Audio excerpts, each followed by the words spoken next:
Thank you, Mr. Chairman. I call up Cruz First Degree 2. This is an amendment that would prohibit U.S. participation in the creation of a vaccine passport. And let me say, I think there are a lot of Texans, I think there are a lot of Americans across the country that are very frustrated at the government responses to COVID-19. And I think the decision yesterday by the CDC to reverse its guidance and to mandate masks for vaccinated people is the kind of decision that is infuriating people across this country.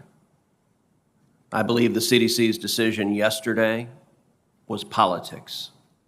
It wasn't science. It was a decision that somehow pretends vaccines don't work. The CDC months ago rightly concluded that vaccinated people don't need to wear masks because the whole purpose of a vaccine is not to get the disease. That decision was right. The science hasn't changed. The only thing that has changed is the politics. A year and a half ago, the CDC was one of, if not the most respected scientific and medical organization in the country.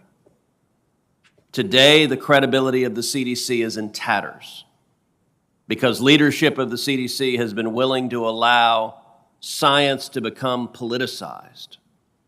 We've seen Dr. Fauci take virtually every position on virtually every subject under the sun. We've seen Dr. Fauci in his emails explain his view that masks don't work and are not effective in preventing COVID-19. We've then seen Dr. Fauci change his positions over and over again.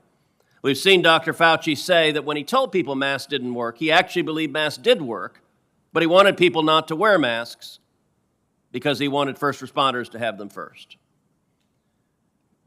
I believe that when government scientists and health experts allow politics to trump the science, it does enormous damage to the willingness of the American people to believe anything they have to say.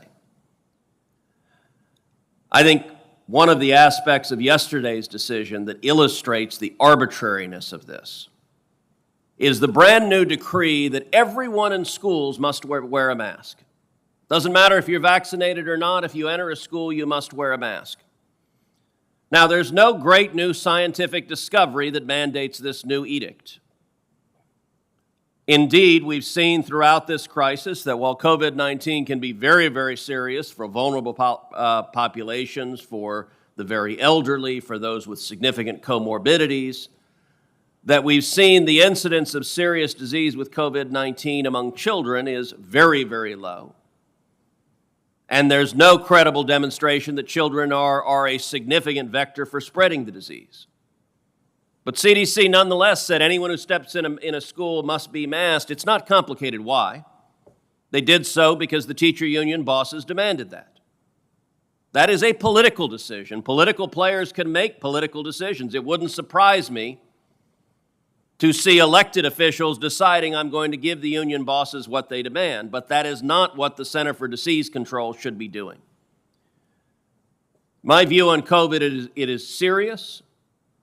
We should take serious steps to combat it. We have taken extraordinary steps to combat COVID-19, including an unprecedented effort to develop vaccines, hundreds of millions of which have been administered, as we've come together and fought against this disease. But we've also seen stupid policies.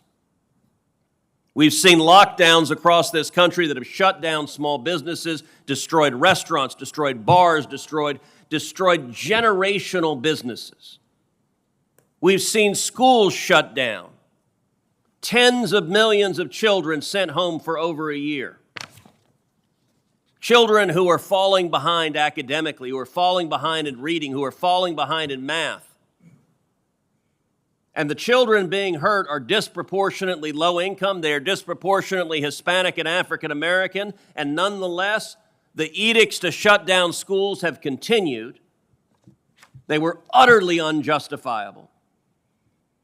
My view is simple. We should not have mandates. What does that mean? That means no mask mandates. That means no vaccine mandates. And I will say, it was interesting as I was reading through this COVID bill, Section 107, talking about what foreign governments are doing. An awful lot of the description of foreign governments can apply to our own government. So Section 107 of this bill says certain foreign governments have taken measures in response to COVID-19 that violate the human rights of their citizens without clear public health justification. Well, I think you could delete the word foreign in that, because we've seen governments here domestically arbitrarily exercising power as well. This Section 107 also says governments using the COVID-19 pandemic as a pretext for repression have undermined democratic institutions, check. Debilitated institutions for transparency and public integrity, check.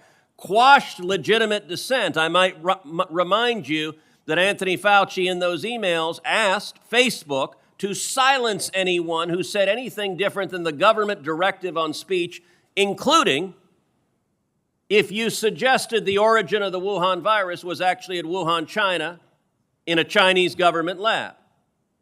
And Facebook willingly complied, censored that view. You're not allowed to have that view that this escaped from the government lab. Then, miraculously, a couple of months ago, the administration was forced to recognize, well, yeah, there's actually very significant evidence that the Wuhan virus escaped from a Chinese government lab in Wuhan, and beyond that it may well have been developed with government research with American taxpayer funding on gain-of-function research. Those views that were banned for a year are now acknowledged as having very significant scientific basis behind them. My view, there should be no mandates, no mask mandates, no vaccine mandates, and no vaccine passports. And what my amendment focuses on is just the last piece of it. Vaccine passports, and I will say finally, this should be a proposition that is bipartisan. The Biden administration at least claims to oppose vaccine passports. Jen Psaki at the White House said, let me be clear on this, I know there's a lot of questions. Psaki said, the government is not now, nor will we be, supporting a system that requires Americans to carry a credential.